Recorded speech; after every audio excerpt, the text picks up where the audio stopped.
SN. Pandey से आग्रह करूंगा आगे के संचालन के लिए कि वो कृपया आगे का सत्र संचालन संभाले। Doctor S N. पांडे।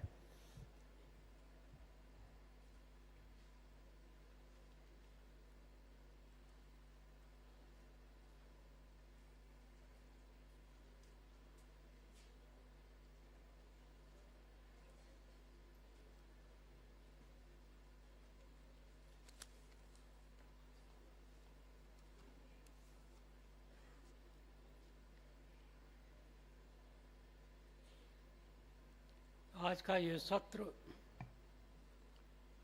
बहुत ही महत्वपूर्ण सत्र है और मंच पर बहुत से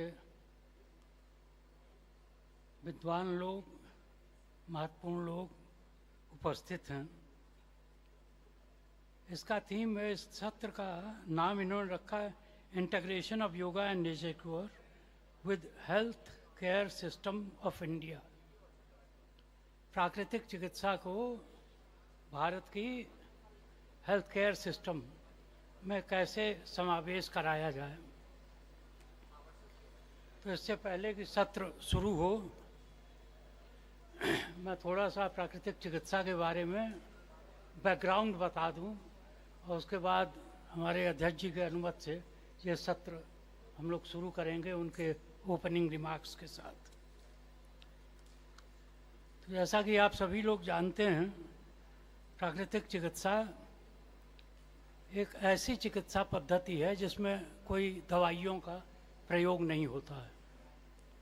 पंच महाभूतों से इलाज का नाम प्राकृतिक चिकित्सा है। हवा, पानी, मिट्टी, अग्नि, आकाश, इनसे इलाज। उसमें गांधी जी का योगदान प्रार्थना के रूप में था कि राम नाम भी प्राकृतिक चिकित्सा का एक अंग है, और तब से प्रार्थना को भी हम लोग चिकित्सालयों में एक चिकित्सा के अंग के रूप में प्रयोग करते रहे हैं।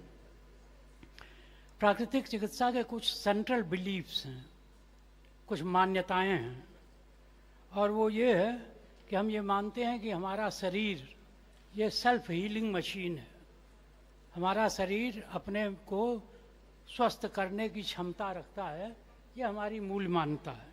दूसरी हमारी मान्यता है वाइटलिटी की, कि हमारे शरीर में कोई ऐसा शक्ति है जिसको हम लोग वाइटलिटी कहते हैं। वो शरीर के संरक्षण के लिए और शरीर के अच्छाई के लिए 24 घंटा काम करता रहता है। और रोगों के बारे में हमारी मान्यताएं ये हैं कि शरीर में विजातीय पदार्थों का जमा होना यही रोगों का मूल कारण है, और इसको हम कहते हैं फॉरेन मैटर थ्योरी, कि accumulation of morbid matter in the system is root cause of disease। और इलाज के बारे में हमारी मान्यता ये है कि इन विजातीय पदार्थों को, टॉक्सिन्स को बॉडी से रिमूव कर दिया जाए तो आदमी स्वस्थ हो जाएगा। इस सिद्धांत का नाम है unity of disease and treatment. प्राकृतिक चिकित्सा एक माइनॉरिटी हेल्थ मूवमेंट है और ये गांधीयन मूवमेंट के साथ जुड़ा रहा है, और इसने कई आंदोलन चलाए हैं। जो भी लोग प्राकृतिक चिकित्सा से जुड़े हुए हैं वो ये जानते हैं कि प्राकृतिक चिकित्सा एंटी अल्कोहलिक और ड्रग अब्यूज़ मूवमेंट भी था। शराबबंदी, और आप लोगों को मालूम है मुरारजी भाई जब प्रधानमंत्री हुए तो उन्होंने देश को ड्राई डिक्लेयर कर दिया था, और शायद इसीलिए उनकी सरकार जल्दी चली भी गई थी। बहुत सारे लोगों को शायद मालूम ना हो कि मुरारजी भाई प्राकृतिक चिकित्सा पर एक पुस्तक भी लिखे थे वो जब जेल में थे, और वो अपने को प्राकृतिक चिकित्सक मानते थे। और उनकी कुछ मान्यताएं और भी थी कि भाई ये एक जीवन पद्धति है, इसलिए इसको कोई रजिस्ट्रेशन वगैरह की ज़रूरत नहीं है। अभी पिछले सेशन में विश्वरूप चौधरी कुछ बात कर रहे थे। खैर जो भी हो, इस वक्त तो हम लोग रजिस्ट्रेशन के लिए लड़ रहे हैं। तो ये कुछ मान्यताएं हैं एंटी अल्कोहलिज्म और ड्रग अब्यूज़ का रहा। और ये वेजिटेरियन मूवमेंट, गांधी जी प्राकृतिक चिकित्सा के साथ जुड़े हुए थे और उनको प्राकृतिक चिकित्सा के बारे में पहली जानकारी वेजिटेरियन सोसाइटी में मिली थी जब वो लंदन में पढ़ने गए थे, और तब से वो प्राकृतिक अडोल्फ जूस की एक पुस्तक थी, उसको पढ़ के नेचुरोपैथी की तरफ अग्रसर हुए और बाद में नेचुरोपैथ बन गए थे।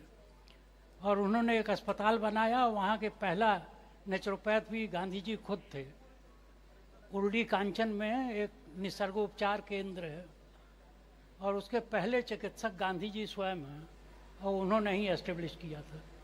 अभी कोई पूना जाएगा, वहाँ शर्मा जी आए हुए हैं नेशनल इंस्टीट्यूट ऑफ पूना से, एक बहुत बड़ी संस्था वहाँ खड़ी हो गई है, और जो आने वाले दिनों में प्राकृतिक चिकित्सा के भविष्य को तय करेगी वो। और इसी तरह से मदर्स मिल्क, माँ का दूध सर्वोत्तम है, ये आंदोलन हम लोगों ने चलाया था जब हम प्राकृतिक चिकित्सा में आए थे। अपक्वाहार का मूवमेंट बहुत दिन चला था कि भाई आप फ्रूट्स पर, सलाद्स पर, ऐसे कच्ची चीज़ों पर खा करके भी जिंदा रह सकते हैं और स्वस्थ रह सकते हैं। उसको ट्रीटमेंट में भी हम लोग प्रयोग में लाते थे। तो इस तरह के कई तरह के आंदोलन हैं जो प्रो नेचर आंदोलन है, वो प्राकृतिक चिकित्सा के साथ जुड़ा रहा है। ऑर्गेनिक मूवमेंट आज जो आप सुन रहे हैं, हम लोग जब प्राकृतिक चिकित्सा में आए तभी से कृषि शुद्धि का मतलब जमीन ही अगर ठीक नहीं होगी कृषि की, तो उससे जो उपज पैदा होगा वो उपज निश्चित रूप से स्वास्थ्यवर्धक नहीं होगा। इसलिए कृषि शुद्धि के लिए जमीन की शुद्धि, तो जमीन की शुद्धि माने उसमें केमिकल्स कम डालो, फर्टिलाइजर्स, गोबर का प्रयोग करो, ये सब मूवमेंट था। कृषि शुद्धि से आहार शुद्धि, और आहार शुद्धि से शरीर शुद्धि, शरीर शुद्धि से मन शुद्धि, और फिर इस तरह से होलिस्टिक शुद्धि की बात हम लोग करते थे। हमारा जो होलिस्टिक कॉन्सेप्ट है वो सर से पैर तक इलाज करने का नहीं है। हमारा होलिस्टिक कॉन्सेप्ट है वो दूसरा है। हम कहते हैं कि हम शारीरिक पक्ष पर भी स्वस्थ हों, मानसिक पक्ष पर भी स्वस्थ हों, नैतिक रूप से भी ठीक हों, और आध्यात्मिक रूप से भी ठीक हों। तो ये चारों चीज़ें मिला करके शारीरिक, मानसिक, नैतिक और आध्यात्मिक, ये होलिस्टिक कॉन्सेप्ट है। Holistic means you are to be healthy at physical, mental, moral and spiritual levels, all the 4 levels. हमारे यहाँ जो इलाज होता है नेचुरोपैथी में, उसका कॉन्सेप्ट भी यही है कि शरीर को ठीक करने के लिए आहार चिकित्सा दो, एनिमा दो, मिट्टी पट्टी दो, पंचमहाभूत। मन की शुद्धि के लिए राम नाम को अपनाओ, जो गांधी जी कहते थे, प्रार्थना सभाएं होती हैं। नैतिकता को भी हम लोग ये मानते हैं कि अगर कोई आदमी अनैतिक है तो वो बीमार है। तो इस तरह की चीज़ें हम लोग लेकर के चलते हैं। लाइफ स्टाइल इंटरवेंशन से हम स्वस्थ रहें और बीमार पड़ जाएं तो अपने को ठीक करें। इसलिए एक ऑर्गेनाइजेशन है भारत सरकार की, central council for research in yoga and naturopathy. तो उसमें जब मैं था तो आरएमएल में और कई जगहों पर, सफदरजंग में यूनिट्स खुली CCR1 की, तो उसका नामकरण हम लोगों ने किया था OPD, yoga and naturopathy and life style intervention centre. RML hospital में सबसे पहला officially life style intervention centre खुला था कि लोगों को ठीक ठीक जीना सिखा दो तो बीमार नहीं पड़ेंगे। तो ये कुछ बेसिक कॉन्सेप्ट्स हैं, अब उनको हमें इंटीग्रेट करना है। अब इंटीग्रेशन का क्या मतलब होता है? अब इंटीग्रेशन का जब हम बात करेंगे तो 2 चीज़ें आ जाती हैं इसमें। एक तो ये आ जाता है कि हमें राष्ट्रीय स्वास्थ्य में एक भूमिका निभानी है। तो हमारी खुद की क्या क्षमता है, नेचुरोपैथी की खुद की क्या क्षमता है, और फिर ये दूसरों से मिलेंगे तो उसकी क्या क्षमता है। तो नेचुरोपैथी की जो क्षमता है खुद की, ओन पोटेंशियल, वो है जेरियाट्रिक केयर में ये भूमिका निभा सकती है, मेंटल हेल्थ सेक्टर में भूमिका निभा सकती है, कैंसर केयर में, डायबिटीज़ में, बाईपासिंग द बाईपास आंदोलन चला था, इन सब चीज़ों में, है ना, हेल्दी लाइफस्टाइल में।